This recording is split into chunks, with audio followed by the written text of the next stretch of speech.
Hola chicos, mi nombre es Soledad Rossi, soy ayudante de Química Biológica 2.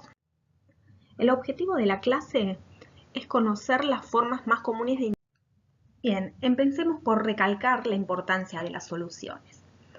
¿Por qué son importantes las soluciones entonces? Porque la materia se presenta en la naturaleza frecuentemente en forma de soluciones, porque las soluciones son importantes para el funcionamiento óptimo de los seres vivos y la mayoría de las reacciones químicas que ocurren en los organismos vivos tienen lugar en soluciones acuosas. Bien, para entender el tema necesitamos empezar por algunas definiciones. Soluciones son sistemas homogéneos formados por uno o más componentes. Llamamos sistema al objeto de nuestro estudio, ¿sí? Y en estos sistemas homogéneos, cada componente se mezcla íntimamente con el otro de manera tal que se pierden sus características individuales. Van a formar una sola fase, o sea, van a ser monofásicos y sus propiedades intensivas serán constantes. Un ejemplo de sistema homogéneo es, por ejemplo, cuando disolvemos sal en agua. Bien, a diferencia de la definición que tienen los sistemas homogéneos, los sistemas heterogéneos se caracterizan por estar formados también por uno o más componentes, pero en el que se distinguen al menos dos fases, y cada una de las cuales presenta sus propias propiedades intensivas. Por ejemplo, como un ejemplo, digamos, de sistema heterogéneo es cuando mezclamos arena, agua y aceite, podemos distinguir las tres fases, o si nos referimos al ejemplo anterior y al vaso de agua le seguimos agregando sal, en un determinado momento esa solución se satura y la sal queda depositada en el fondo del vaso, formando un sistema de dos fases. Ahora bien, les vengo mencionando que los sistemas tienen propiedades. Todo sistema físico-químico presenta propiedades, pero tenemos que entender qué son las propiedades. Las propiedades son cualidades del sistema que impresionan nuestros sentidos, como el color, el olor, o que se evalúan por instrumentos de medición, como la masa o la dureza, ¿sí? Dentro de las propiedades tenemos que podemos identificar las propiedades extensivas, que son aquellas que dependen de la cantidad de materia, como el peso, el volumen y la masa, y aquellas propiedades intensivas que no dependen de la cantidad del material, sino que dependen de la naturaleza de la materia que compone nuestro sistema, como es el caso de la densidad, la viscosidad, el punto de fusión y de ebullición, entre otras. Ahora bien, nuestro objeto de estudio serán las soluciones de tipo homogéneas, ¿sí? Las mismas pueden encontrarse en cualquiera de los tres estados de agregación de la materia, sólido, líquido o gaseoso, y dar así origen a soluciones gaseosas como por ejemplo el aire, a gases disueltos en líquidos como por ejemplo oxígeno disuelto en agua, o a soluciones de líquidos en líquidos como cuando por ejemplo tenemos etanol en agua, y a soluciones de sólidos en líquido como por ejemplo cuando tenemos cloruro de sodio en agua. Bien, vamos a identificar a los componentes de una solución como soluto y solvente. Solvente va a ser el componente que se halla en mayor proporción en masa. Cuando uno de los componentes de una solución sea el agua, se considera que este es el solvente y se debe a las propiedades químicas de la molécula de agua, ya que es muy polar, atrae a otras moléculas polares y a los iones, y a que se lo considera el solvente más importante de la Tierra. Por el contrario, soluto va a ser el componente que se encuentre en menor proporción. Y no nos olvidemos que en una solución homogénea, tanto las partículas de soluto como de solvente se encuentran mezcladas en toda su masa, y estos nombres de soluto y solvente son arbitrarios los que nos van a facilitar la interpretación del sistema que estudiemos. Como dijimos, al momento de definir los sistemas homogéneos, estos tienen propiedades intensivas constantes. La densidad es una propiedad intensiva y se mantiene constante en todo el sistema. La densidad nos permite relacionar la masa con el volumen de la solución y nos va a servir para pasar de gramos a mililitros o de mililitros a gramos de una solución. Por ejemplo, la densidad del agua pura es de 1 gramo por 1 mililitro. Esto significa que la masa de 1 mililitro de agua corresponde a 1 gramo. Entonces, la densidad de una solución va a estar dada por la masa de la solución en 1 mililitro de la solución. Para poder estudiar las soluciones debemos estandarizar la cantidad de soluto que se encuentra contenida en una solución y para que ello sea reproducible por diferentes operadores. Entonces, lo que utilizamos es la concentración, o sea, lo que indicamos es la concentración de la solución, es decir, la cantidad de soluto disuelta en una cantidad de solución o, a veces, de solvente.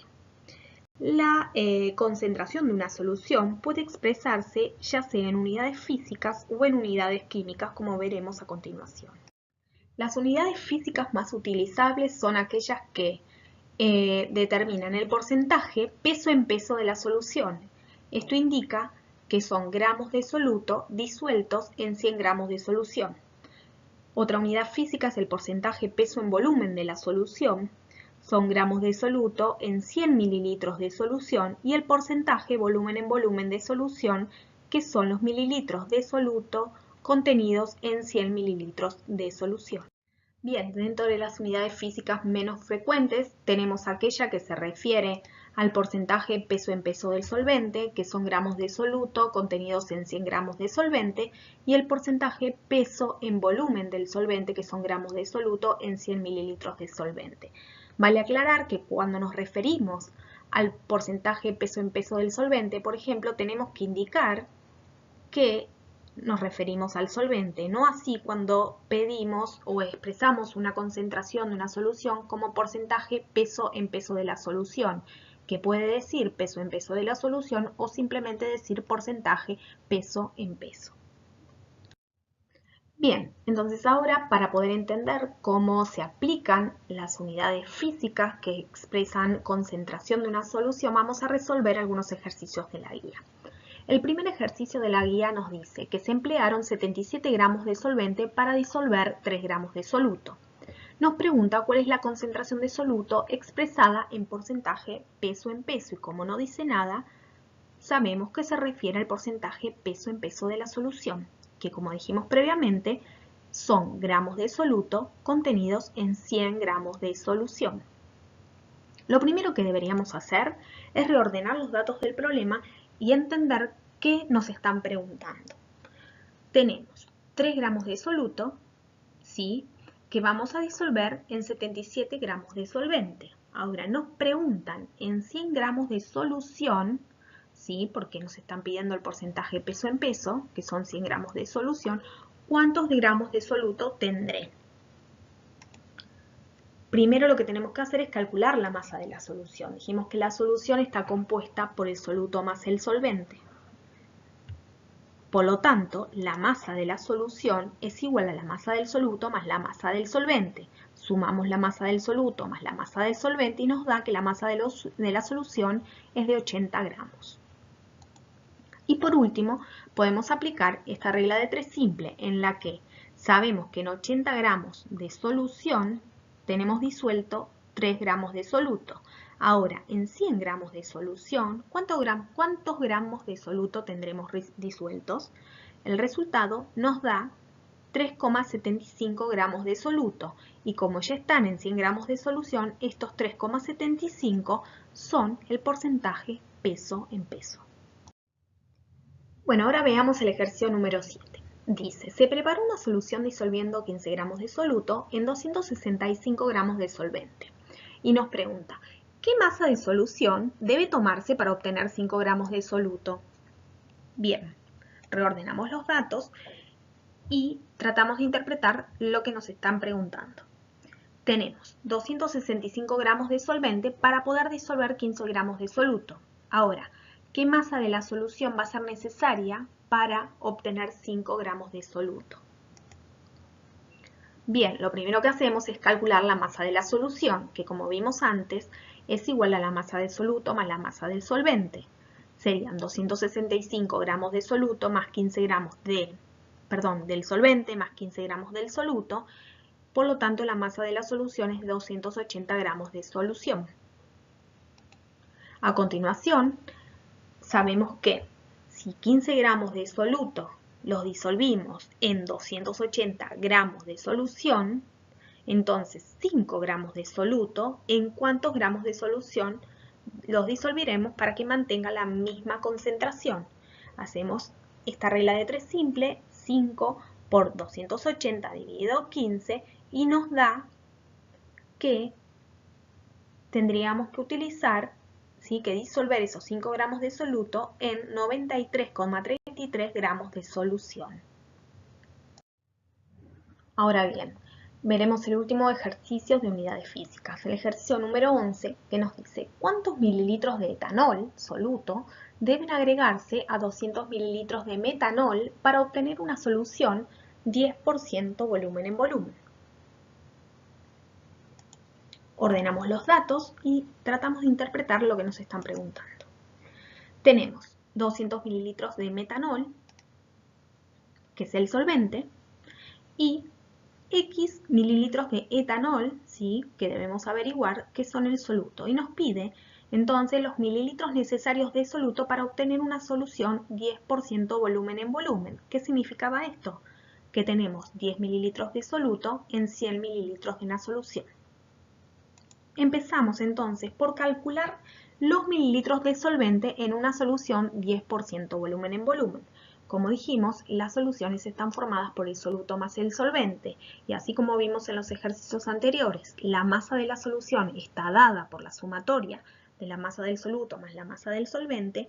Los volúmenes también son aditivos y el volumen final de una solución está dada por el volumen del soluto más el volumen del solvente.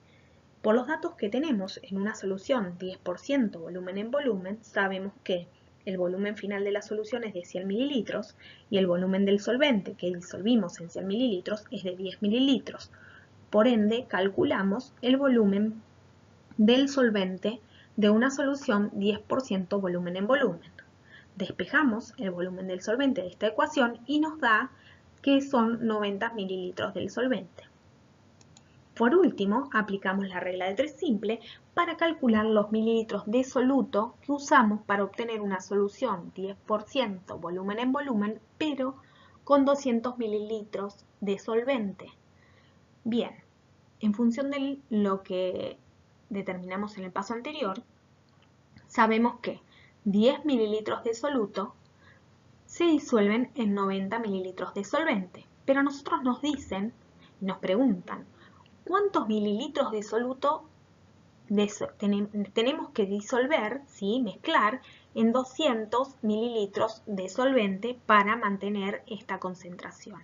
Entonces, en 200 mililitros de solvente tenemos nuestra incógnita.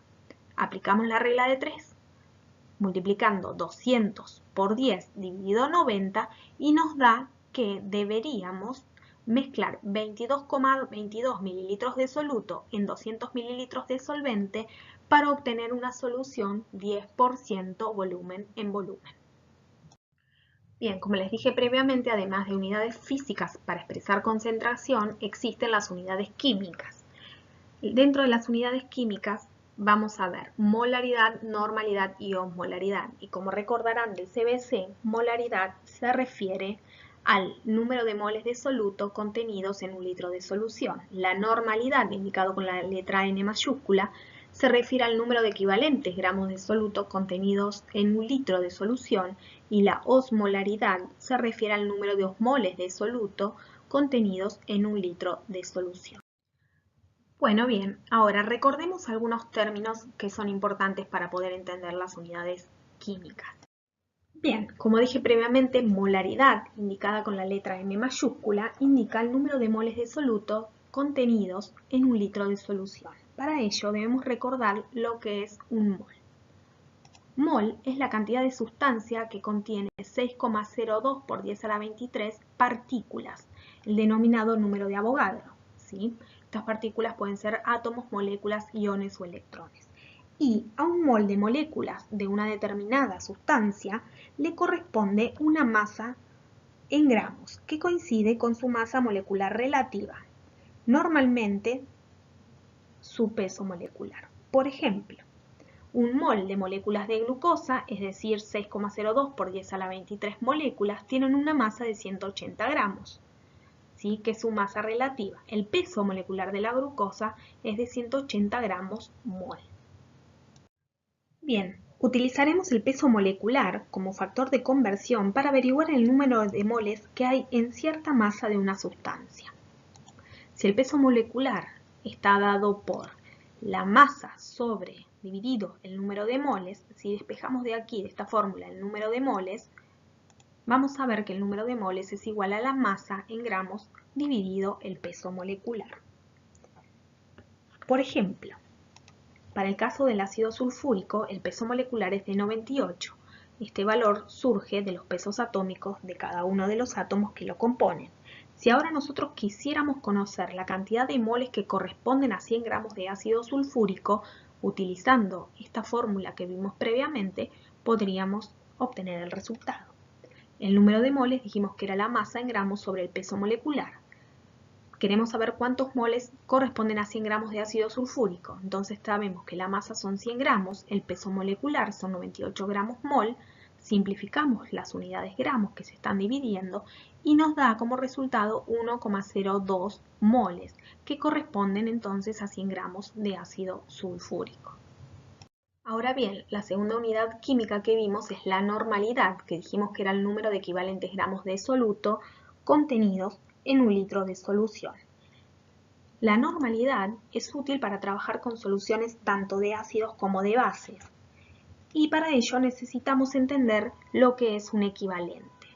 Un equivalente es la cantidad de sustancia que produce la liberación de un mol de protones, en el caso que la solución que tengamos sea ácida, o un mol de hidroxilos, en el caso de que la solución que tengamos sea una base, o un mol de cargas positivas o negativas, en el caso de que nuestra solución esté formada por una sal. Entonces llamamos n minúscula al número de protones, el número de oxidrilos o el número de cargas positivas o negativas liberadas en solución.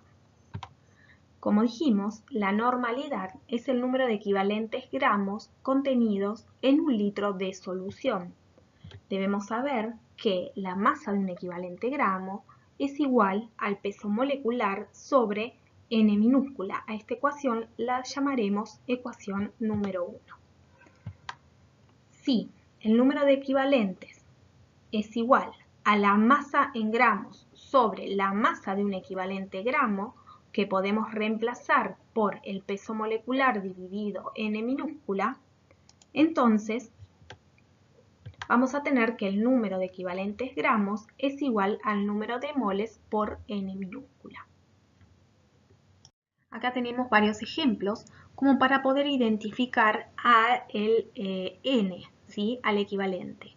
Entonces, en el caso de que nuestra solución sea una sal, como por ejemplo cloruro de sodio, en solución se disocia dando un ion sodio positivo y uno cloro negativo. Entonces, dijimos que si era una sal, considerábamos las cargas positivas o negativas. Supongamos consideramos las cargas positivas, entonces el N es 1 porque libera en solución una carga positiva. Para el caso del cloruro de magnesio, ¿sí? Se disocia en solución dando 2 iones cloruro más 1 de magnesio, 2 positivo. Entonces, si nuevamente consideráramos las cargas positivas, vemos que es 2 más, por lo tanto el N es igual a 2. O si consideráramos las cargas negativas, es una carga negativa, pero son 2 iones de cloro. Entonces también es igual a 2. Para el caso de un ácido, en el ejemplo anterior vimos el ácido sulfúrico, acá tenemos el ácido clorhídrico. Se disocia en solución dando un protón y un cloruro. Por lo tanto, como es un ácido, vemos los protones liberados en solución, el N es igual a 1. Para el caso del hidróxido de calcio, en solución, que es una base, en solución se disocia dando un ion calcio 2+ y 2 hidroxilos negativos. Entonces, como es una base, miramos los hidroxilos liberados en solución son 2. El N es igual a 2. Bien, veamos este ejemplo. ¿Cuánto pesa un equivalente de ácido sulfúrico, cuyo peso molecular es de 98 gramos mol? En solución, entonces, vimos que el ácido sulfúrico se disocia dando origen a 2 protones y un ion sulfato 2 negativos. ¿sí? Es un ácido diprótico, el cual se disocia generando 2 protones, por lo que el N es igual a 2. La masa de un equivalente de ácido sulfúrico dijimos que era igual al peso molecular sobre N chiquita. El peso molecular es de 98 gramos mol y el N es 2 equivalentes mol. Por lo tanto, simplificamos las unidades molares y nos queda que la masa de un equivalente de ácido sulfúrico es de 49 gramos equivalentes. La normalidad nos dice el número de equivalentes por litro. Si nosotros de la fórmula de normalidad, ¿sí?, despejamos el número de equivalentes gramos de soluto, este va a ser igual a la normalidad por el volumen en litros. Tengamos en cuenta que podemos relacionar la normalidad con la molaridad de la siguiente manera. Ambas ecuaciones nos decían que la normalidad era el número de equivalentes gramos de soluto contenido en un litro de solución. Y la ecuación de la molaridad nos decía que es igual al número de moles de soluto contenidos en un litro de solución. Ahora bien, sabemos que el número de equivalentes gramos de soluto es igual al número de moles por N minúscula, como vimos anteriormente. Si reemplazamos en la ecuación de normalidad el número de equivalentes gramos por número de moles por N minúscula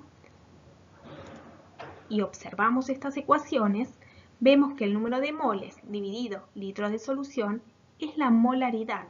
Por lo tanto, la normalidad es igual a N minúscula por la molaridad.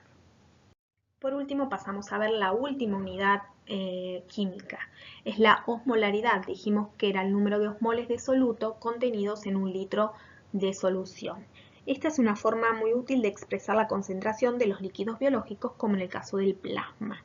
Para ello, debemos definir de manera práctica al osmol como la cantidad de sustancia que en solución origina un mol de partículas osmóticamente activas. El osmol tiene una definición mucho más estricta y que se refiere a la cantidad de una sustancia que disuelta en 100 gramos de agua disminuye el punto de fusión en 1,86 grados centígrados y eleva el punto de ebullición en 0,54 grados centígrados. Pero nos vamos a quedar con la definición más práctica, que dice que un osmol es la cantidad de sustancia que origina un mol de partículas osmóticamente activas en solución. Bien, en la práctica el número de osmoles es igual al número de moles por I minúscula, siendo I el número de partículas osmóticamente activas liberadas en solución. La osmolaridad también se relaciona con la molaridad de la siguiente manera. Osmolaridad dijimos que era el número de osmoles de soluto contenidos en un litro de solución y la molaridad es el número de moles de soluto contenidos en un litro de solución. Ahora sabemos, por lo que nos dicen acá, que el número de osmoles es igual al número de moles por I minúscula. Bien, si nosotros reemplazamos el número de osmoles en la ecuación de osmolaridad por número de moles por I minúscula, vamos a ver que número de moles contenidos en un litro de solución es igual a la molaridad. Por lo tanto, la osmolaridad es igual a I por la molaridad. Bien, veamos un ejemplo ahora para entender qué significa este I minúscula, ¿sí? El número de partículas osmóticamente activas liberadas en solución. Por ejemplo, tenemos una solución de ácido sulfúrico que, como vimos previamente, se disocia dando origen a 2 protones y sulfato 2-. ¿Cuántas partículas libera en solución al disociarse el ácido sulfúrico? 2 protones más un ion sulfato 2-. Son en total 3 partículas, 2 de los protones y 1 del sulfato. El I chiquito es igual a 3. Para los compuestos que no se disocian, como son los azúcares, por ejemplo la glucosa, el I es igual a 1, porque cada molécula de glucosa se considera una única partícula osmóticamente activa. Bien, veamos unos ejemplos. Para el caso de estas dos sales, el cloruro de sodio se disocia, dijimos, originando un ion de sodio y uno de cloruro. Entonces, el número de partículas osmóticamente activas liberadas en solución son una del sodio y una del cloruro, es igual a 2. Para el cloruro de magnesio, que se disocia dando 2 iones de cloruro más 1 de magnesio 2 positivo, el número de partículas liberadas en solución, osmóticamente activas, ¿no? Liberadas en solución va a ser igual a 2 más 1, 3. Para el caso del ácido clorhídrico, se disocia dando protones, un protón y un ion cloruro. Libera 2 partículas osmóticamente activas en solución y el hidróxido de calcio, que es una base, se disocia, como vimos antes, en calcio 2 más y 2 hidroxilos. Da entonces 3 partículas osmóticamente activas liberadas en solución. Vamos a resolver algunos ejercicios de la guía de trabajos prácticos. Antes de resolver los ejercicios, vamos a repasar el pasaje de unidades. Por ejemplo, si queremos pasar de litro a mililitro, debemos recordar que tenemos que multiplicar por 10 3 veces. O sea, 1 litro son 1000 mililitros. Al revés, si queremos pasar de mililitro a litro, debemos dividir por 1000. Recordemos también que 1 mililitro es igual a 1 centímetro cúbico. A continuación, unidades de masa, si queremos pasar de gramo a miligramo, debemos multiplicar por 1000, ¿sí? Y de miligramo a gramo debemos dividir por 1000. Por otro lado, las unidades de concentración que se usan para molaridad es el molar. Vamos a ver mucho los ejercicios que están expresados en molar, milimolar, micromolar o nanomolar. Entonces, si queremos pasar de molar a milimolar, ¿sí? Un molar son 1000 milimolar. Un molar son 1 por 10 a la 6 micromolar, o sea, multiplicamos por 1000 dos veces, y 1 molar son 1 por 10 a la 9 nanomolar, multiplicamos por 1000 tres veces. Por el contrario, si queremos pasar de nanomolar a micromolar, a milimolar y a molar, tenemos que ir dividiendo por 1000. Entonces, por ejemplo, 1 nanomolar son 1 por 10 a la menos 9 molar. Resolvamos el ejercicio número 17 de la guía. El enunciado dice, calcular la molaridad, normalidad y osmolaridad de una solución de hidróxido de sodio que contiene 4 gramos de soluto por litro de solución, cuyo peso molecular es de 40 gramos mol. Bien, ordenamos los datos del enunciado y tratamos de interpretar qué es lo que nos están pidiendo. Tenemos 4 gramos de soluto de hidróxido de sodio contenidos en 1 litro de solución y nos pide la molaridad, normalidad y osmolaridad. Para calcular la molaridad vamos a utilizar la fórmula de peso molecular, que es igual a la masa sobre el número de moles. De esta fórmula vamos a despejar el número de moles, el cual es igual a la masa en gramos sobre el peso molecular, y como nosotros tenemos la masa, que son 4 gramos de soluto, en 1 litro de solución y el peso molecular del hidróxido de sodio, que son 40 gramos mol, hacemos esta división, la cual nos da un resultado de 0,1 molar. 0,1 molar porque estos 0,1 moles ya están contenidos en 1 litro de solución, por lo tanto 0,1 ya es la concentración molar de nuestra solución. Ahora bien, para calcular la normalidad, sabemos que normalidad es igual a molaridad por N. N es el número de equivalentes, es decir, el número de oxidrilos, en este caso porque se trata de una base, liberados en solución. El hidróxido de sodio se disocia en solución dando un ion de sodio y un oxidrilo. Por lo tanto, N minúscula es igual a 1. Si reemplazamos en la fórmula de normalidad, nos queda que es igual a 0,1 molar por 1. La normalidad nos da de 0,1 normal. Y por último, calculamos la osmolaridad. La osmolaridad, como vimos previamente, es igual a molaridad por I minúscula, siendo I el número de partículas osmóticamente activas liberadas en solución. Como el hidróxido de sodio se disocia en solución dando iones de sodio y iones de oxidrilos, ¿sí? El número de partículas osmóticamente activas liberadas en solución es igual a 2. Reemplazamos en la fórmula y ponemos osmolaridad igual a 0,1 molar por 2 y nos da que nuestra solución es de 0,2 osmolar. Ahora bien, pasamos a resolver el ejercicio número 20. Nos pregunta, ¿cuál de estas soluciones de ácido clorhídrico es la más concentrada? Nos dice que el peso molecular del ácido clorhídrico es de 36,5 gramos mol. Opción A es igual a 0,0001 molar. Opción B, 0,3 gramos de soluto en un litro de solución. Opción C, 0,029 gramos de soluto en 100 mililitros de solución. Y opción D, 0,16 gramos de soluto en 250 mililitros de solución. Ahora bien, tenemos los datos, ¿sí? Lo primero que tenemos que hacer es pasar todas estas opciones a una misma unidad de concentración, que puede ser una unidad física o bien una unidad química. Yo decidí pasar todo a molaridad. Para ello voy a utilizar, ¿sí?, el peso molecular, que es igual a la masa dividido el número de moles. Y tengo que recordar que molaridad es igual al número de moles contenidos en un litro de solución. Bien, la opción A ya se encuentra en concentración molar. La opción B me dice que tengo 0,3 gramos de soluto en un litro de solución. Entonces, con el peso molecular, despejando el número de moles, que es igual a la masa sobre el peso molecular, puedo calcular, ¿sí?, el número de moles, que como ya están en un litro de solución, va a ser la concentración molar.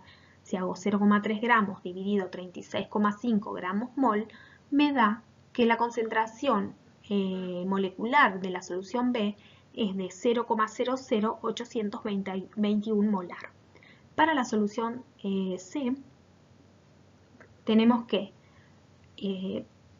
disponemos de 0,029 gramos de soluto en 100 mililitros de solución.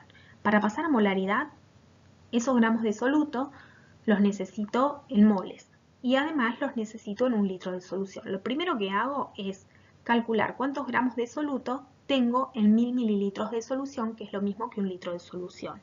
En 1000 mililitros de solución tengo 0,29 gramos de soluto. Calculo el número de moles, que ya van a estar contenidos en un litro de solución, y me da la molaridad. 0,29 gramos de soluto dividido el peso molecular, me da que la concentración molar de la solución C es de 0,00794 molar. Por último, tenemos la solución D, que nos dice que tiene 0,16 gramos de soluto en 250 mililitros de solución. Nuevamente, lo que hago primero es calcular cuántos gramos de soluto voy a tener en 1000 mililitros de solución, o lo que es lo mismo en un litro de solución, y despejando de la fórmula de peso molecular, calculamos el número de moles. 0,64 gramos de soluto dividido 36,5 gramos mol, que es el peso molecular, nos da que la concentración de la solución D es de 0,0171 molar. Por lo tanto, de las cuatro, la solución más concentrada es la solución D. Por último, vamos a resolver el ejercicio número 22 de la guía, y el enunciado del mismo nos dice cuántos gramos de soluto se necesitan para preparar 20 mililitros de una solución 5% peso en volumen. También nos pregunta qué molaridad y osmolaridad tiene una solución obtenida si el soluto es cloruro de sodio, cuyo peso molecular es de 58,5 gramos mol. Lo primero que vamos a hacer es calcular los gramos de soluto. ¿Sí? Sabemos que 5% peso en volumen quiere decir que tenemos una solución que contiene 5 gramos de soluto en 100 mililitros de solución. Por lo tanto, si en 100 mililitros de solución tenemos 5 gramos de soluto, en 20 mililitros de solución, que es lo que nosotros vamos a preparar, vamos a contener 1 gramo de soluto. En segunda instancia vamos a calcular la molaridad, considerando que el soluto es el cloruro de sodio. En 100 mililitros de solución tenemos 5 gramos de soluto, pero para calcular la molaridad necesitamos saber cuántos gramos de soluto tenemos contenidos en 1000 mililitros de solución, o lo que es lo mismo en un litro de solución. Expresamos la regla de 3 simple y calculamos los gramos de soluto en un litro de solución.